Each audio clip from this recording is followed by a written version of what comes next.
জুলাই সনদের আইনি ভিত্তি না থাকার অভিযোগে স্বাক্ষর অনুষ্ঠান বর্জনের পর জাতীয় নাগরিক পার্টির সঙ্গে আবারও আনুষ্ঠানিক বৈঠকে জাতীয় ঐকমত্য কমিশন। শনিবার সকালে জাতীয় সংসদ ভবনের এলডি হলে শুরু হওয়া রুদ্ধদ্বার বৈঠক চলে দুপুর পর্যন্ত। ঐকমত্য কমিশনের সঙ্গে বৈঠক করেন এনসিপির সদস্য সচিব আক্তার হোসেনের নেতৃত্বে 5 সদস্যের প্রতিনিধি দল। বৈঠকে জুলাই সনদের আইনি ভিত্তি বাস্তবায়ন সহ নানা বিষয়ে আলোচনা হয়। বৈঠক শেষে সাংবাদিকদের মুখোমুখি হন জাতীয় নাগরিক পার্টির কেন্দ্রীয় নেতারা। এনসিপির সদস্য সচিব আক্তার হোসেন জানান, জুলাই জাতীয় সনদের বাস্তবায়ন খসড়া দেখেই স্বাক্ষর করবে এনসিপি। তিনি আরো বলেন, গণভোটের আগে জুলাই সনদ বাস্তবায়নের রূপরেখা প্রকাশ করা প্রয়োজন।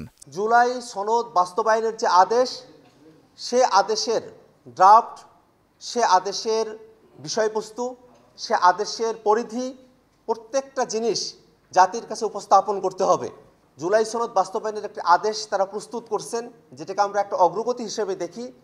তথাপিও সে আদেশের মধ্যকার বক্তব্য কি, সে বিষয়গুলো তারা আমাদের কাছে এখনো পর্যন্ত উপস্থাপন করতে অপারগতা প্রকাশ করেছেন, যেটা আমাদেরকে এখনো পর্যন্ত আশাবাদী হতে দেয় নাই। কোন রাজনৈতিক দলের চাপে যেন জুলাই জাতীয় সনদ কাগজে সীমাবদ্ধ না থাকে, সে বিষয়ে সোচ্চার থাকার আহ্বান জানান আক্তার হোসেন। এক দল তারা জুলাই সনদের স্বাক্ষর মুছে দেওয়ার সুযোগ খুঁজছে, আর একটি দল জুলাই সনদের বাস্তবায়নকে ভেস্তে দেওয়ার সুযোগ খুঁজছে।